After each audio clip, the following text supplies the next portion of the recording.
بسم اللہ الرحمن الرحیم الرحمن علم القرآن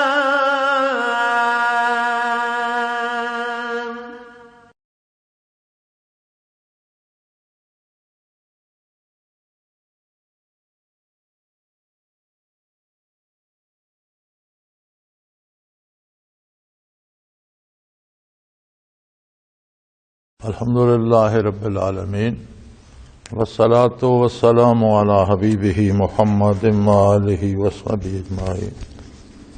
اعوذ باللہ من الشیطان الرجیم، بسم اللہ الرحمن الرحیم۔ لیس علی الذین آمنوا وعملوا الصالحات جناح فیما طعموا اذا ما اتقوا وآمنوا وعملوا الصالحات ثم اتقوا وآمنوا ثم اتقوا واحسنوا واللہ یحب المحسنین۔ اللہم سبحانک لا علم لنا الا ما علمتنا انک انت العلیم الحکیم۔ مولاي صل وسلم دائما ابدا علی حبیبک خیر الخلق کلہم۔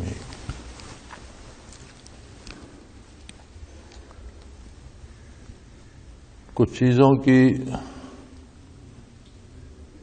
حرمت کا ذکر تھا، خمر، میسر، انصاب، ازلام، اور ان سے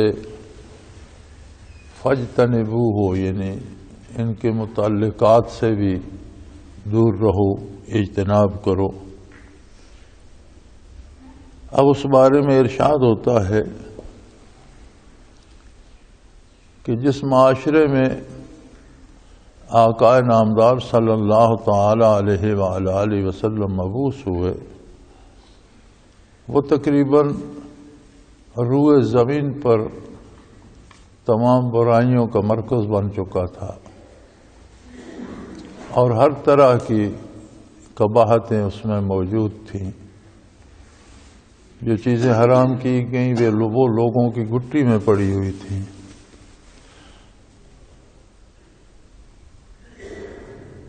اگرچہ اس میں بھی ایسے لوگ موجود تھے جو اس زمانے میں بھی شرک سے بھی مجتنب رہے، اور اس زمانے میں بھی اللہ نے انہیں ان عظیم برائیوں سے محفوظ رکھا۔ بالخصوص خلفائے راشدین اور اصحاب کبار میں بہت سے ایسے لوگ تھے جو زمانے جاہلیت میں بھی ان برائیوں سے اللہ نے انہیں بچائے رکھا، لیکن پھر بھی ایک کثرت ان لوگوں کی بھی تھی جو اس معاشرے کا حصہ تھے۔ چنانچہ اللہ کریم نے اپنے کرم کا اظہار فرمایا اور فرمایا کہ میرے نبی صلی اللہ علیہ وآلہ وسلم کی خصوصیات میں سے یہ بھی ہے کہ جو بھی اور جب بھی ان کا دامن تھام لے، وہ کتنی کوتاہیاں کر چکا ہے، کتنے گناہوں کا ارتکاب کر چکا ہے، کتنا کفر کا مرتکب ہوا ہے، کتنا شرک اس سے ہوا ہے، جو بیت گئی جب اس نے دامان محمد الرسول اللہ صلی اللہ علیہ وسلم تھاما تو اس ایک لمحے میں وہ ساری خطائیں معاف ہو گئیں اور اس کی زندگی نئے سرے سے شروع ہوئی۔ اور حضور اکرم صلی اللہ علیہ وسلم کی یہ خصوصیت آج بھی موجود ہے۔ کوئی بڑے سے بڑا کافر، کوئی بڑے سے بڑا بدکار، کیا کچھ بھی کر چکا ہو، کفر و شرک سے توبہ کر کے لا الہ الا اللہ محمد الرسول اللہ قبول کرتا ہے، پڑھتا ہے، دل سے تصدیق کرتا ہے، تو اس سے پہلے کی ساری خطائیں معاف ہو جائیں۔ اگر کافر پر کرم کا یہ حال ہے تو مومن پھر مومن ہے۔ کسی بھی لمحے خلوص دل سے توبہ کرتا ہے، وہ اس کی پہلی ساری خطاؤں کو معاف کرنے کے لیے کافی ہو جاتی۔ حتیٰ کہ علماء حق لکھتے ہیں کہ توبہ کا بھی ایک وقت ہوتا ہے. جب موت آتی ہے تو عموماً برزخ اور فرشتے مرنے والے پہ منکشف ہو جاتے. جیسے قرآن کریم نے بتایا کہ مرنے والے سے فرشتے کلام کرتے ہیں، اگر وہ کافر و مشرک و بدکار ہے تو وہ کہتے ہیں فیما کنتم، کہاں عمر بسر کی تم نے، اللہ نے تمہیں اتنی زندگی دی، کیا کرتے رہے ہو؟ تو وہ کہتا ہے کننا مستضعفین فی الارض، ہم تو کمزور لوگ تھے بھائی، ہمارے پاس قیادت تو تھی نہیں، قوم کے جو لیڈر تھے اور قائد بنے ہوئے تھے جس طرح وہ ہمیں چلاتے رہے، ہم چلتے رہے، ہمارا تو قصور نہیں ہے. تو وہ فرشتے کہ اب یہ بندہ ابھی زندہ ہے، مرا نہیں، مومن بھی نہیں ہے، کافر ہے. تو فرشتے اسے کہتے ہیں الم تکن ارض اللہ واسعہ، اللہ کی زمین وسیع نہیں تھی، فلم تہاجروا فیہا، تم وہ زمین چھوڑ کر، وہ جگہ چھوڑ کر، وہ ملک چھوڑ دیتے جہاں لوگ ظالم تھے اور جہاں کی قیادت بے دین تھی اور تمہیں بے دینی پہ مجبور کرتی، وہ چھوڑ دیتے، کہیں اور نکل جاتے. آخر آج بھی تو ساری دنیا چھوڑے جا رہے ہو، آج تمہارے ملک کا کیا ہوگا، آج تمہارا گھر کہاں ہے، کچھ بھی نہیں، دنیا ہی سے جا رہے ہو. تو اس سے پہلے اپنی مرضی سے کفر کو، فسق و فجور کو، برائی کو چھوڑ دیتے اور وہاں چلے جاتے جہاں اچھے لوگ ہوتے، اللہ اللہ کرنے والے ہوتے، جہاں تمہیں نیکی نصیب ہوتی. تو جب اس عالم کو کافر پہنچ جاتا ہے کہ اس پہ فرشتے یا برزخ منکشف ہو جاتے تو اس کی توبہ قبول نہیں ہوتی، چونکہ ایمان بالغیب درکار ہے. اب دوزخ کو یا عذاب کو دیکھ کر کون نہیں مانے گا؟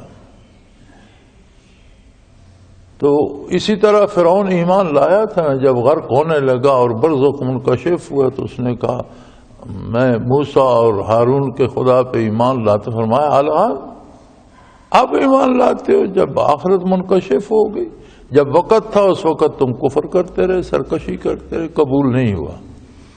تو علماء فرماتے ہیں کہ کافر کی توبہ برزخ کے منکشف ہونے کے بعد یا فرشتے نظر آنے کے بعد قبول نہیں ہوتی، لیکن مومن گناہگار اس وقت بھی توبہ کرے قبول ہو جاتی. یعنی مومن گناہگار برزخ پہ، آخرت پہ یقین و ایمان رکھتا ہے، اگر برزخ منکشف ہو جائے، موت کے وقت بھی توبہ کر لے تو قبول ہو جاتی. لیکن مشکل یہ ہے کہ گناہ اور برائیاں ایسی کیفیات پیدا کر دیتی ہیں کہ توبہ نصیب نہیں ہوتی. مجھے ایک آدمی کا یاد ہے، میری ایک دفعہ اس سے، ویسے شریف آدمی تھا، بدکار نہیں تھا، لیکن لین دین کے معاملے میں اور سود کو نہیں چھوڑتا تھا. اس وقت بینک نہیں ہوتے تھے، ڈاکخانے میں پیسے رکھنے، سود لینا. میں نے ایک دن اس سے کہا بھی یار ویسے شریف آدمی ہو، اچھے بھلے بندے ہو، تو سود کیوں لیتے ہو؟ تو مجھے انہوں نے جو جواب دیا، مدت کی بات ہے، مجھے الفاظ صحیح یاد نہ رہے ہوں، مفہوم یہی تھا کہ میں سود کھاتا نہیں ہوں، میں غریبوں میں بانٹ دیتا ہوں. تو میں نے ان سے عرض کیا تھا، مجھے یاد ہے کہ یہ بھی کوئی نیکی نہیں ہے کہ آپ کیا اپنے گھر بکرے کا گوشت لے جائیں اور غریب کو کتے کا کھلائیں تو یہ نیکی ہوگی. سود حرام ہے، یہ غریبوں کو دینے والا بھی نہیں. بات آئی گئی ہو گئی، وہ فوت ہو گئے.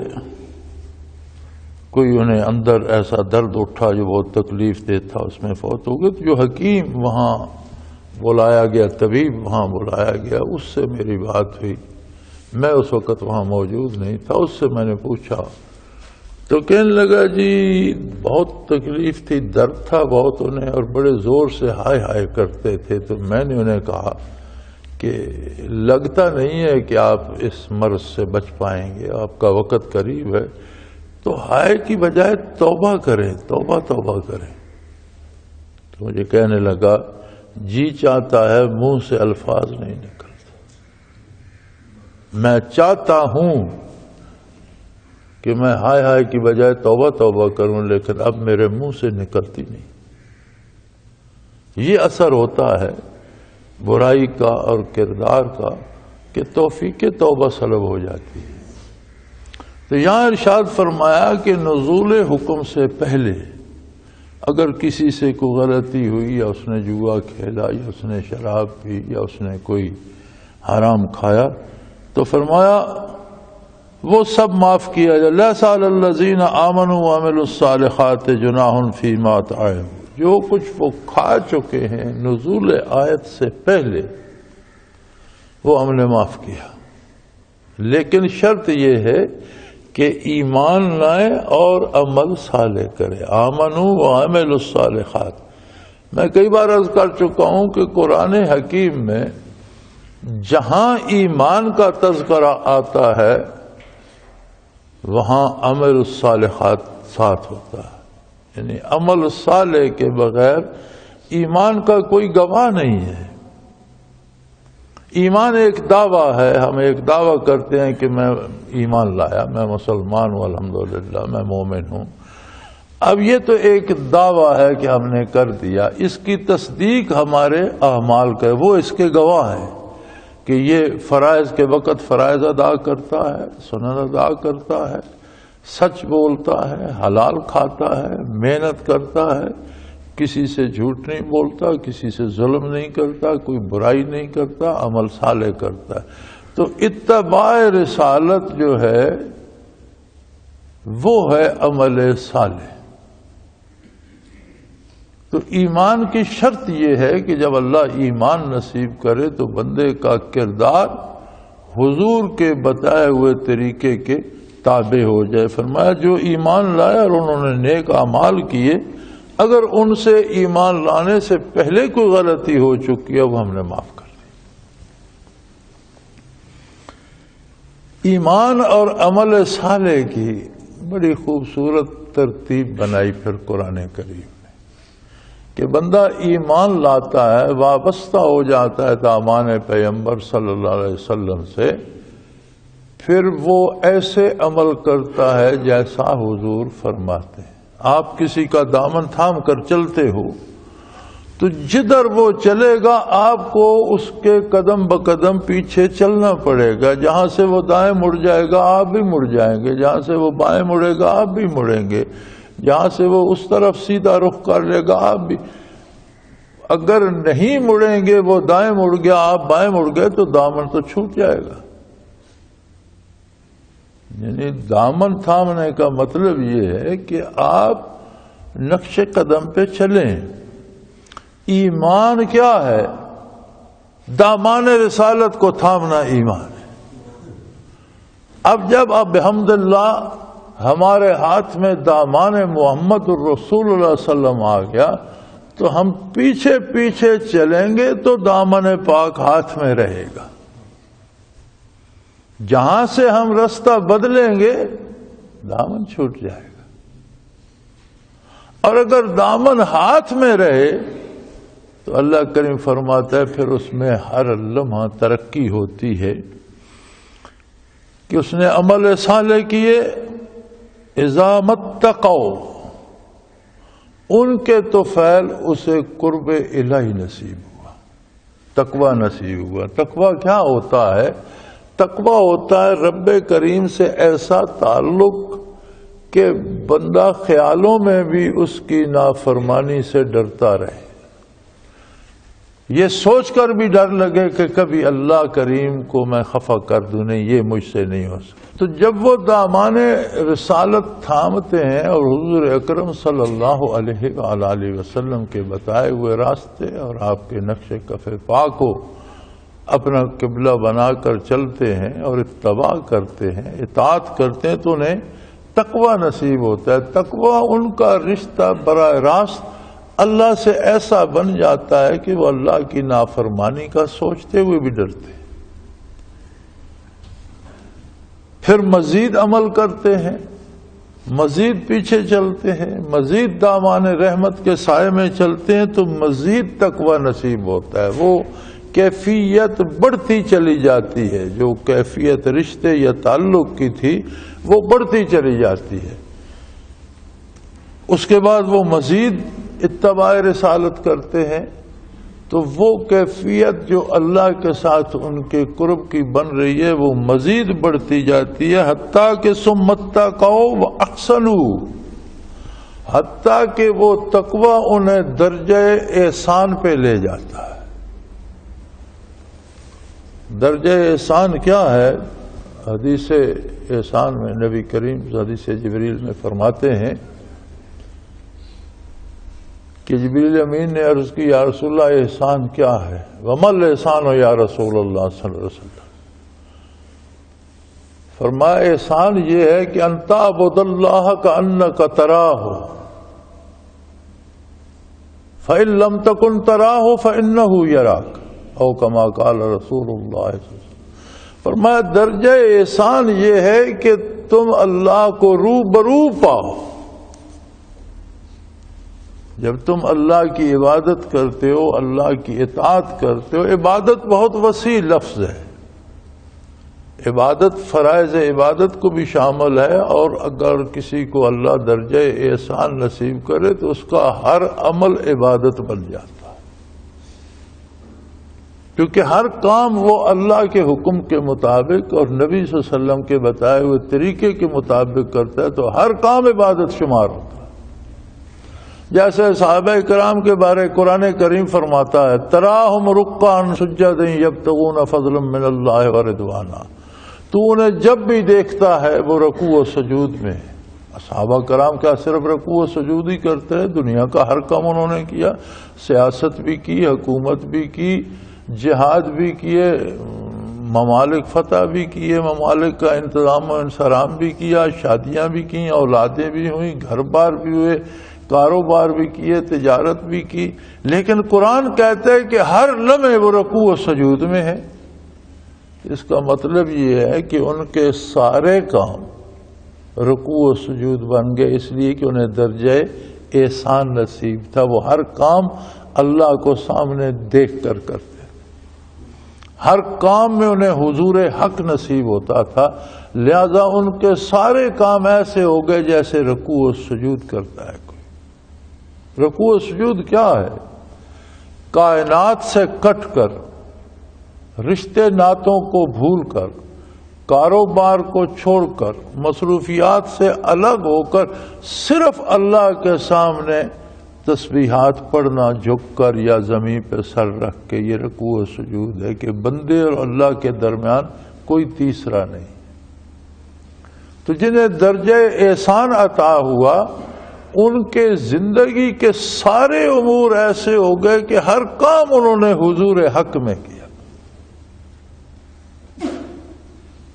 تو فرمایا یہ دامان محمد الرسول اللہ ہے جس پہ جتنے آپ چلتے جائیں گے، ایمان لایا، وہ چند قدم پیچھے چلا متقی ہو گیا، اسے اللہ کریم کا ایک تعلق نصیب ہو گیا، ایک کیفیت بن گئی اس کے اور اس کے مالک کے درمیان کہ اب وہ مالک کی نافرمانی نہیں کرنا چاہتا۔ مزید چلا، مزید یہ کیفیت مضبوط ہو گئی، اور چلا تو درجہ احسان کو پہنچ گیا کہ اب وہ اللہ کو روبرو پاتا ہے، ہر کام میں اللہ کو روبرو پاتا ہے، سوتے جاگتے، اٹھتے بیٹھتے، خلوت میں، تنہائی میں، لوگوں میں، جلوت میں، کثرت میں، کاروبار کرتے ہوئے، سفر کر، ہر جگہ اسے حضور حق نصیب ہے اور وہ اللہ کو روبرو پاتا ہے، لہذا اس کا ہر قول، اس کا ہر فعل عبادت ہوتا چلا جائے گا، چونکہ محمد الرسول صلی اللہ علیہ وسلم کے اتباع میں ہوگا۔ اور جب وہ درجہ احسان پا لیتا ہے پھر وہ محبوب خدا بن جاتا ہے۔ واللہ یحب المحسنین، جنہیں درجہ احسان نصیب ہو جاتا ہے اللہ کریم ان سے محبت فرماتے ہیں، انہیں محبوب رکھتے ہیں۔ یعنی بندہ کہاں سے چلا، اللہ کریم کو نہ جانتا تھا، شرک کرتا تھا، کفر کرتا تھا، خرابیاں کرتا تھا، برائیاں کرتا تھا۔ پھر اس نے دامان پیغمبر صلی اللہ علیہ وسلم کو تھاما، اور یہ اتنی بڑی نعمت تھی کہ جیسے اس کا ہاتھ دامان رسالت پہ پڑا سارے گناہ معاف۔ یاد رکھیں، جب گناہ معاف ہوتے ہیں تو ایک کیفیت پیدا ہو جاتی ہے۔ توبہ کی قبولیت کی دلیل یہ ہے، کوئی بندہ توبہ کرتا ہے تو اسے کیا پتہ ہے تو قبول ہوئی کہ نہیں، پتہ چل جاتا ہے۔ جب توبہ قبول ہوتی ہے تو گناہ کرنے کو جی نہیں چاہتا، گناہ کڑوے لگتے ہیں۔ توبہ قبول ہوتی ہے تو کیفیت یہ ہو جاتی ہے جیسے کوئی زخم ہے وہ مندمل ہو جائے تو وہ زخم والی جگہ دوسرے جسم سے زیادہ حساس ہوتی ہے، ذرا سی انگلی لگاؤ تو محسوس ہوتا ہے۔ اسی طرح جب توبہ قبول ہو جاتی ہے تو واپس گناہ کرنے کو جی نہیں چاہتا، اور اگر بندہ واپس گناہ کی طرف نہ پلٹے، اتباع کرے محمد الرسول اللہ صلی اللہ علیہ وسلم کا، تو تقوی نصیب ہو جاتا ہے۔ مزید اتباع رسالت کرتا چلا جائے۔ دیکھیں، اسلام بہت خوبصورت مذہب ہے، بہت آسان مذہب۔ زندگی کے کسی کام سے اسلام نے روکا نہیں ہے، نہیں فرمایا کہ گھر نہیں بناؤ، نہیں فرمایا کہ شادی نہ کرو، نہیں فرمایا کہ کھانا نہ کھاؤ، نہیں فرمایا کہ اچھا کپڑا نہ پہنو، نہیں فرمایا کہ کاروبار نہ، کوئی زندگی کا کوئی راستہ روکا نہیں ہے۔ ہاں، ہر کام کرو لیکن اس طریقے سے کرو جو طریقہ محمد رسول اللہ نے سکھایا۔ زندگی تو ایک دریا ہے، یہ رکتا نہیں ہے۔ آپ آگے بند باندھیں گے تو اس کے اوپر سے گزر جائے گا، کسی طرف سے نکل جائے گا، رکے گا نہیں۔ لہذا اسلام نے زندگی کے اس روانی کو، اس فلو کو روکا نہیں ہے، متبادل راستہ دیا ہے جو بہت خوبصورت اور بہت پیارا ہے۔ ایک دریا ہے، وہ پہاڑوں پتھروں میں سر پٹکتا پھرتا ہے، اسے کوئی موڑ کر زرخیز زمینوں کی طرف کر دے اور اس سے باغات لگیں، پھل لگیں، میوہ جات لگیں، کھیتیاں شاداب ہوں، پھول کھلیں، تو کتنی خوبصورت ڈائیورشن ہے، کتنی خوبصورت تبدیلی ہے۔ زندگی کے اس دریا کو اسلام نے چٹانوں میں پٹک کر ضائع ہونے کی بجائے کھلیانوں کی طرف موڑ دیا ہے، جہاں آبادی ہو، رونق ہو، خوبصورتی ہو، حسن ہو۔ لہذا زندگی کا ہر کام کرو لیکن سنت کے مطابق، حضور کے اتباع میں۔ ہر کام میں حسن پیدا ہوگا، ہر کام میں لطف پیدا ہوگا، پھر قرب الہی بڑھتا چلا جائے گا حتیٰ کہ تم اللہ کو روبرو پاؤ گے۔ صوفیاء اس کی تشریح اس طرح سے کرتے ہیں کہ جب کوئی ایمان لاتا ہے اور صدق دل سے لا الہ الا اللہ محمد الرسول اللہ پڑھتا ہے تو نور کی ایک تار قلب اطہر رسول اللہ صلی اللہ علیہ وسلم سے اس کے دل کے ساتھ جڑ جاتی، پھر وہ اتباع کرتا ہے حضور کا اور کام آپ کی شریعت کے مطابق کرتا ہے، زندگی حضور کے حکم کے مطابق گزارتا ہے، تو وہ جو باریک سی تار تھی اس میں طاقت آنا شروع ہو جاتی ہے، وہ بڑی ہونے لگتی ہے، وہ مزید طاقتور ہوتی ہے، مزید وہ تار سے رسہ بن جاتی ہے، رسے سے وہ ایک ندی بن جاتی ہے، ایک دریا بھی بن سکتا ہے۔ کتنی کس نے محنت کی کہ نور کا دریا بھی قلب اطہر سے قلب مومن تک آ سکتا ہے، یہ اس کی محنت پہ منحصر ہے کہ اس نے کتنی محنت کی اتباع رسالت میں اور کتنے خلوص سے کیا۔ لوگوں کو دکھانے کے لیے کیا یا اللہ کو راضی کرنے کے لیے کیا، تو یہ چیزیں اس میں شمار ہوتی ہیں، تو وہ انوارات بڑھتے جاتے ہیں حتیٰ کہ ایک وقت آتا ہے کہ انہیں اسی نور، اسی روشنی کی وجہ سے حضور حق نصیب ہو جاتا، اور پھر ان کی زندگی، ان کی موت برابر ہو جاتی ہے۔ ایسے ہی لوگوں کے لیے فرمایا گیا نا، الموت جسر یوصل الحبیب الی الحبیب، موت تو ایک پل ہے، ایک طریقہ ہے، ایک ذریعہ ہے جو محبوب کو محبوب سے ملا دیتا ہے۔ یہ ان لوگوں کے لیے نا، واللہ یحب المحسنین، جن سے اللہ محبت کرتا ہے، کہ موت کوئی ڈرنے والی چیز نہیں، بلکہ موت تو وصال حق کی گھڑی ہے۔ یہ جو ہمارے ہاں رواج ہو گئے نا، بزرگوں کا دن مناتے ہیں، اس کا نام عرس رکھتے ہیں، تو عرس کا معنی تو شادی ہے، عروس دلہن کو کہتے ہیں، اور عرس کا معنی تو شادی ہے۔ تو یہ موت کو شادی کیوں کہتے ہیں؟ وہ صحیح کرتے ہیں غلط کرتے ہیں وہ الگ بحث ہے، لیکن موت کو شادی کیوں کہتے ہیں؟ اس لیے کہ موت نے بندے کو اللہ کے سامنے اللہ کے ساتھ ملا دیا، اللہ کی بارگاہ میں حاضر کر دیا، وہ اللہ کا محبوب تھا، واللہ یحب المحسنین۔ تو موت وہ پل تھا جس نے محبوب اور محب کو یکجا، الموت جسر یوصل الحبیب الی الحبیب، موت ایک پل ہے جو حبیب کو حبیب سے، دوست کو دوست سے، محبوب کو محبوب سے ملا دیتا ہے۔ اللہ اس کا محبوب تھا، وہ اللہ کا محبوب تھا، اس لیے یہ نام عرس پڑا۔ تو زندگی کا حاصل یہ ہے کہ اللہ کریم نے ہمیں جتنا وقت دنیا میں دیا اور عقل و شعور دیا، اس سے ہم وہ کیفیت حاصل کریں کہ کل جب آنکھ بند ہو تو دکھ نہ ہو، شادمانی ہو کہ الحمدللہ یہ بدن کا بوجھ اترا اور میری روح بارگاہ الوہیت میں تجلیات باری سے باریاب ہو۔ سو یہ خوبصورت ترتیب بتائی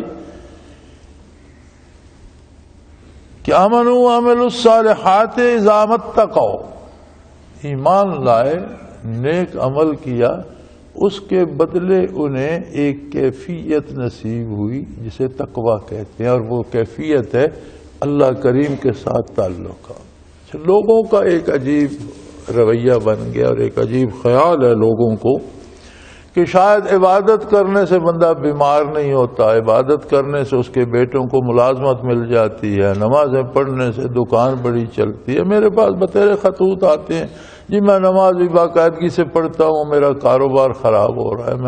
میں لکھتا ہوں کہ بھائی پورے ملک کا جب خراب ہو رہا ہے تو تم بھی اسی ملک کے ایک شہری ہو، تم پر بھی اثر پڑے گا۔ اللہ کی عبادت کاروبار کے لیے نہیں ہے، اللہ کی عبادت اللہ سے تعلق پیدا کرنے کے لیے۔ اس کی وضاحت یہاں فرما دی کہ جب وہ نبی صلی اللہ علیہ وسلم کا اتباع کرتے ہیں، ایمان لاتے ہیں، انہیں اللہ کے ساتھ ایک کیفیت نصیب ہو جاتی ہے، تقویٰ۔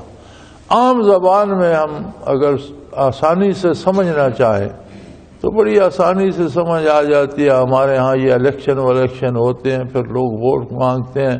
اب ایک کا ایک بھائی امریکہ میں رہتا ہے، یا ایک رشتہ دار کہیں ولایت میں بیٹھا ہے، یا کوئی دوسرا رشتہ دار دبئی میں بیٹھا ہے، لوگ وفد بنا کے جاتے ہیں، بھائی ووٹ ہمیں دو۔ وہ کہتے ہیں بھائی نہیں، اس طرح نہیں، یا تو تم رابطہ کرو میرے اس بھائی سے یا میں کر لوں گا۔ اس نے کہا تو ووٹ دوں گا، اگر وہ تمہیں نہ دینا چاہے اور وہ ناراض ہو جائے تو میں اسے ناراض کر کے تمہاری بات نہیں مان سکتا۔ یہ روزمرہ ہوتا ہے۔ اگر یہ کیفیت اللہ سے پیدا ہو جائے، کوئی کہے یہ کام کرو اور بندہ یہ کہے کہ اس کی اجازت اللہ نے نہیں دی، میں تو یہ نہیں کر سکتا، وہ کروں گا اس طریقے سے کروں گا جیسے اللہ کہتا ہے، اگر یہ تعلق اللہ سے پیدا ہو جائے تو یہ تقویٰ ہوتا ہے، اسے تقویٰ کہتے ہیں۔ تو فرمایا صرف ایک طریقہ ہے اللہ سے یہ رشتہ استوار کرنے کا کہ دامان رسول کو تھام لو اور چھوڑو نہیں، جدھر چلائیں ادھر چلو، تقویٰ نصیب ہوگا، اور چلو گے مزید تقوی نصیب ہوگا، اور چلو گے تو وہ احسن درجہ احسان کو پالو گے، وہ اپنا جمال جہاں آرا تم پہ منکشف کر دے گا، تمہیں اپنے دائیں بائیں اندر باہر اوپر نیچے جدھر دیکھو گے اللہ ہی اللہ نظر آئے گا، تمہارے ہر کام میں تمہارے ساتھ ہوگا، تمہارے ہر گام پہ تمہارے ساتھ ہوگا، اور تمہیں وہ لذتیں نصیب ہوں گی جو نصیب نہ ہو تو سوچی بھی نہیں جا سکتی۔ جسے نصیب نہ ہو اسے اگر کہا جائے نا ایسا سوچو تو سوچنا بھی ممکن نہیں ہے۔ اور یہ سارے کرم ہیں اللہ کے، اور یہ ساری برکات ہیں محمد الرسول اللہ صلی اللہ علیہ وآلہ وسلم کی، اور جسے درجہ احسان نصیب ہوتا ہے فرمایا وہ اللہ کا محبوب ہو جاتا ہے۔ واللہ یحب المحسنین، جو محسن ہوتے ہیں جنہیں درجہ احسان نصیب ہوتا ہے اللہ انہیں اپنا محبوب بنا لیتا ہے۔ وآخر دعوانا ان الحمد للہ رب العالمین۔ اللہ اللہ اللہ اللہ اللہ اللہ اللہ۔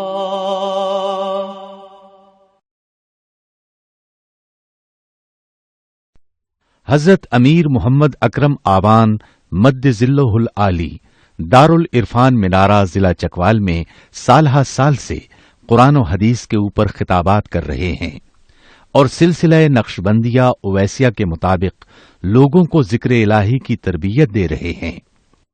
وہ قرآن پاک کی تفسیر ترتیب وار بیان کر رہے ہیں۔ تفسیر قرآن کو وہ موجودہ ملکی اور بین الاقوامی حالات کے مطابق بیان کرتے ہیں۔